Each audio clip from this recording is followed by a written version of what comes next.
My boyfriend dragged me to his mother's house for a full family intervention because I drank one cider, sat there like a spineless coward while they called me a whore, tried to control my clothes, hair, religion, education, fertility, and entire life, and then expected me to marry into their backwards cult-like household.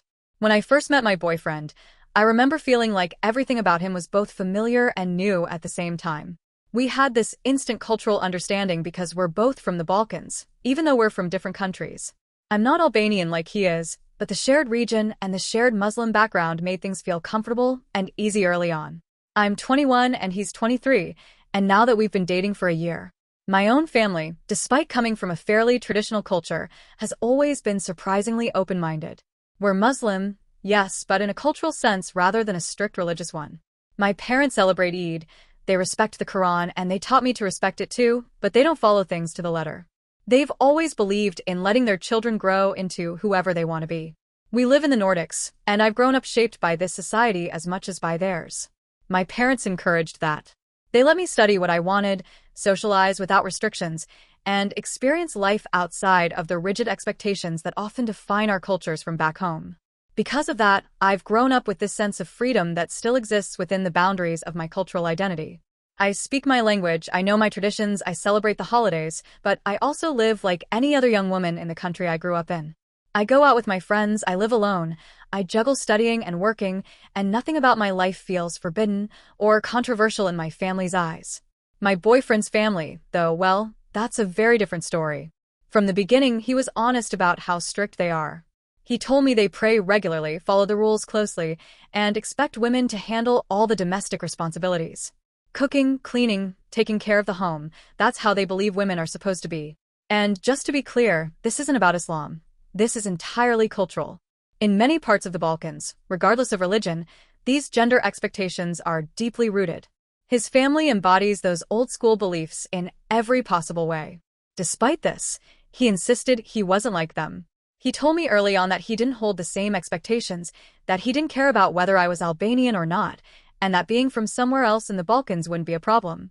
He said all he wanted was to be with me, that nothing about his family's lifestyle or expectations would get in the way of what we had.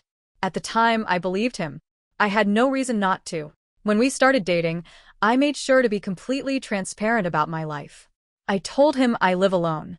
I told him I go out frequently, that I'm independent, that I'm balancing school and work, and that I plan on continuing to live exactly the way I have been. I told him my family raised me to be self-sufficient and to prioritize my education and my future. I also made it clear that I'm not the kind of woman who wants to be tied down by rigid roles or controlled by someone else's expectations. He said he understood. He reassured me more than once. He said he respected my independence, admired it even, and that it was one of the things that drew him to me. He didn't flinch or hesitate when I explained the differences between my upbringing and his. Instead, he emphasized that he was his own person, not a replica of his parents, and that culture didn't dictate how he lived his life. About 6 months into our relationship, I finally met his mom and the rest of his family. I was nervous, of course. Meeting a partner's family is stressful for anyone, but meeting a Balkan family brings its own kind of pressure. There's tradition, expectations, unspoken rules, and a lot of judgment that you don't always see coming. But when I walked into their home, I was met with warmth. Genuine warmth. They greeted me so kindly, made me feel welcome, and his mom in particular acted as if she had already accepted me. She hugged me, complimented me, offered me food every 5 minutes like any Balkan mother would. She seemed excited that I wasn't Albanian, yet still culturally compatible, Muslim background, Balkan upbringing, similar values. For a while, it felt like everything was falling into place. She even taught me how to cook some of their traditional dishes. I didn't grow up making Albanian meals, obviously, beyond the basic things most Balkan kitchens overlap on, but she patiently showed me how to prepare the more complicated dishes, the ones that take hours and a kind of grandmother-level patience. I appreciated it. I genuinely enjoyed learning from her. It made me feel like I belonged. I thought that was the beginning of a close relationship with her. I thought she approved of me, maybe even liked me. And for a while, I believed that wholeheartedly. But everything started to shift on my boyfriend's birthday. He had a huge celebration, around 50 people, a mix of his friends and family. I dressed respectfully, or so I thought. I wore a long-sleeved, knitted dress that reached my knees.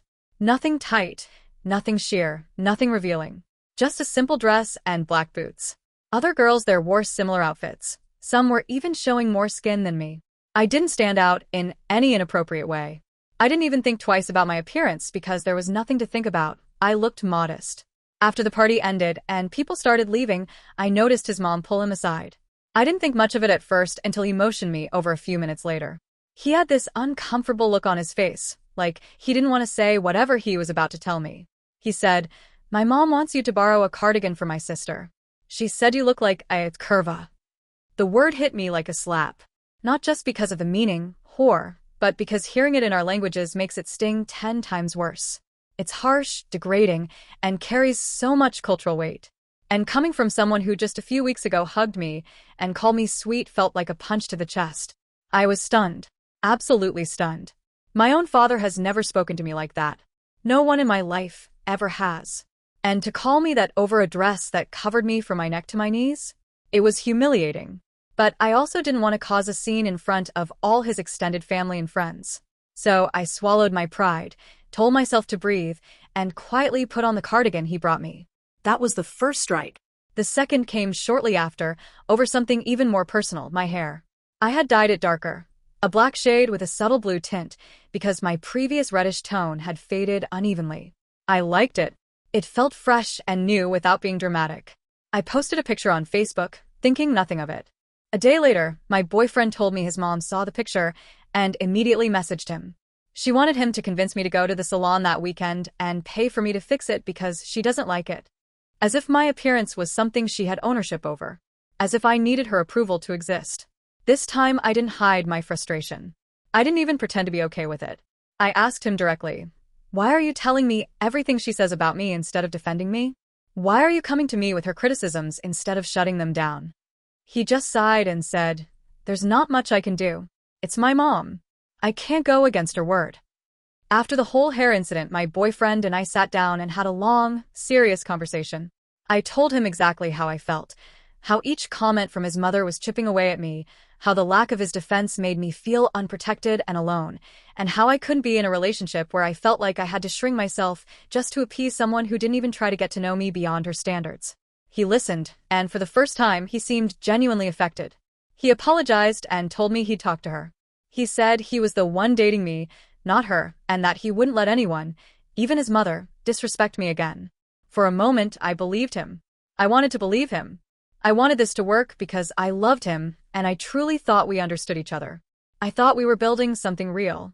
But then came the third strike. His mom asked me one afternoon if I'd like to go to the mosque with her. I didn't see anything wrong with that.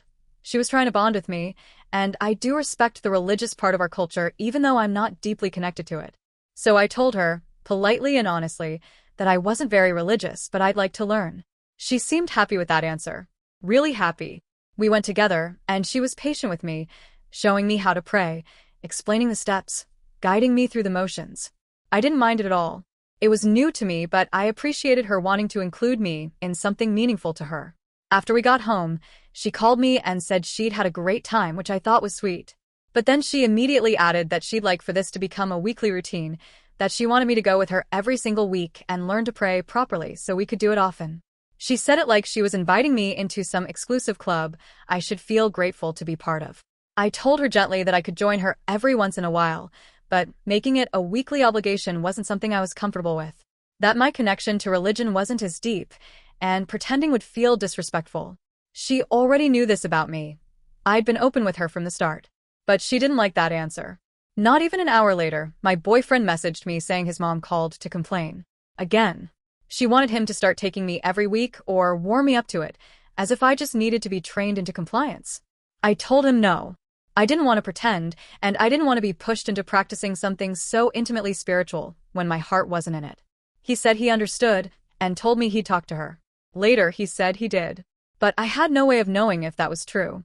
Then came the fourth strike, the one that made something in me finally break. We were having tea at his mother's house, just a normal afternoon. His mom suddenly smiled at me in this dreamy, expectant way and said, "I can't wait for you two to have children and settle down." I smiled politely and told her, as respectfully as possible, that kids weren't in the near future for us. That I was graduating in a year and planned to pursue my master's right after. That my education was something I'd worked very hard for and wasn't willing to rush through life stages just because people expected it. What stunned me wasn't her reaction, it was his. His brother was there, sitting silently. My boyfriend was right next to me. As soon as I finished speaking, I looked at him, expecting him to back me up because we'd talked about this many times. He had told me repeatedly that his mom understood and didn't mind us waiting. So I assumed he had already communicated this to her clearly. He shrugged and said, "Yeah, you told me that too," in the most dismissive tone. As if this were brand new information. As if he hadn't been agreeing with me in private for months. As if I were the only one delaying the life he apparently had promised her. In that moment, it hit me like a cold wave. He hadn't told her a thing. Not about the timeline. Not about my boundaries. Not about my career plans. Nothing. The fifth and final strike came on a night that should have been simple, fun, and drama-free. It was my friend's birthday, and a group of us went out to a nice restaurant. I had one cider, literally one with my meal. I posted a picture of the food on my Instagram story, and in the corner of the frame, the cider bottle was visible. I didn't think anything of it. I'm 21, I live alone, I study, I work, and I occasionally drink a cider with dinner. Nothing wild or rebellious. 15 minutes after posting, my boyfriend called me sounding panicked. Not annoyed, not upset, panicked. His voice was shaky, rushed, like he'd just witnessed something traumatic. He said he was picking me up immediately, and that something had happened. The way he spoke made my stomach twist. I excused myself from the table because I genuinely thought someone in his family had died, gotten into a crash, or been hospitalized. He arrived, didn't even say hello, and just motioned for me to get in. His jaw was clenched, his hands tight on the wheel, and I kept asking what was going on, who was hurt, what happened. He ignored every question. The silence was heavy and suffocating. Then he pulled into his parents' driveway. Inside, his entire family was sitting in the living room, his mother, father, siblings, all staring at me like I was walking into a courtroom. It honestly felt like I was being summoned for some kind of formal disciplinary hearing. Before I could even sit down properly, his mother started lecturing me. Not speaking to me, lecturing me. She told me I needed to get my act together, that her son won't be with someone like me, someone who wastes time going out instead of preparing for marriage. She said drinking, even a cider, was unacceptable behavior for a woman who planned to be part of their family. She said I was disrespecting tradition and failing to prioritize my future. I looked at my boyfriend, waiting for something. A word, a sentence, even eye contact. But he just stared at the floor like an ashamed schoolboy. Not once did he defend me. Not once did he correct his mother. He didn't tell them I'm an adult, that he knew I drank occasionally, that nothing I did was wrong. And that was it for me. After months of swallowing comments, pretending not to care, trying to bridge two different worlds, trying to believe him every time he said, "I'll talk to her," something inside me finally broke. I stood up, grabbed my jacket in my hands, didn't even bother putting on my boots properly, and walked out. They were calling after me, but I didn't look back. I ordered an Uber from the driveway, got in shaking with anger and humiliation, and texted him from the back seat that it was over. I told him he knew exactly who I was from the beginning.